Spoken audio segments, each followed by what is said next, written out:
ঈদ মানে আনন্দ, ঈদ মানেই খুশি।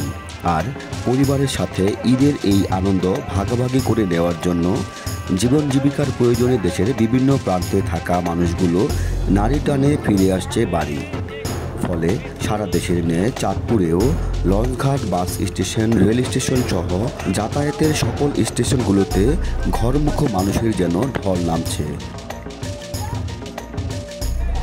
নারী টানে বাড়ি ফেরা মানুষগুলোর এই ঢল দেখা মেলে চাঁদপুর লঞ্চ ঘাটে।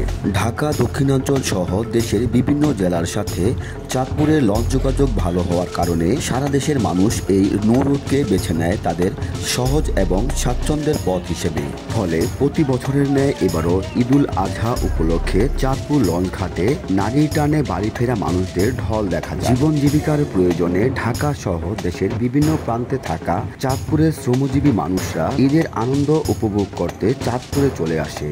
এছাড়া চট্টগ্রাম সহ দেশের বিভিন্ন প্রান্তে থাকা দক্ষিণাঞ্চলের মানুষরা লঞ্চ যোগে দেশের বাড়ি ফিরে যাওয়ার জন্য তারা চাঁদপুর লঞ্চ ঘাটে ভিড় জমায়। চাঁদপুর লঞ্চ ঘাটে ঈদে ঘরে ফেরা মানুষদের যাতায়াত নিরাপদ রাখতে চাঁদপুর নৌ পুলিশের পক্ষ থেকে ব্যাপক কর্মকাণ্ড হাতে নেওয়া হয়েছে। এর মধ্যে লঞ্চ ঘাটে অতিরিক্ত পুলিশ মোতায়েন, পুলিশ কন্ট্রোল রুম এবং মেডিকেল ক্যাম্প স্থাপন সহ অন্যান্য সুযোগ সুবিধা গ্রহণ করা হয়েছে। প্রতি বছরের মতো এবারও আসলে আমরা যৌথভাবে কাজ করছি। আমরা নৌ পুলিশ, কোস্টগার্ড, ফায়ার সার্ভিস সম্মিলিতভাবে আমরা কাজ করে যাচ্ছি সকলের নিরাপত্তার ক্ষেত্রে। আর অন্যান্য বারের তুলনায় এবার যাত্রীর সংখ্যা একটু কম, তারপরও আমরা সার্বিকভাবে নিরাপত্তা জোরদার করেছি এবং এটা কন্ট্রোল স্থাপন করা হয়েছে। যে কোনো কারো সমস্যা হলে আমাদের কাছে এসে বলবে। নাম্বার তো আমাদের সবার কাছে দেওয়াই আছে, তারপরেও কন্ট্রোল স্থাপন করা হয়েছে। যে কোনো সময় মানুষ এসে যেন বলতে পারে সমস্যার কথা, আমরা এর প্রাথমিক ব্যবস্থা নিচ্ছি। তবে লঞ্চ ঘাটে সার্বিক নিরাপত্তা আমাদের আছে, সার্বক্ষণিক আমাদের টহল জোরদার আছে। আর নৌটহলের দিকে আমরা যদি বলতে চাই তাহলে আমরা বালগেট ভালোভাবে বালগেটগুলিতে আপনারা জানেন যে 13 থেকে 23 তারিখের বন্ধ ঘোষণা করা হয়েছে।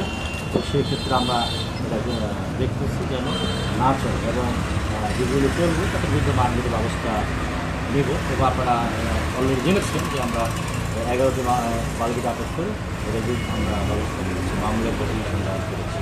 আপনারা দোয়া করবেন যেন এবার একটা সকল মানুষ যেন হাসি মুক্ত ভালোভাবে নিরাপদে বাড়ি ফিরতে পারে, ঈদ করতে পারে, সে কামনায় আমরা চেষ্টা করে যাচ্ছি। আপনি দোয়া করবেন, এটা আমাদের কামনা।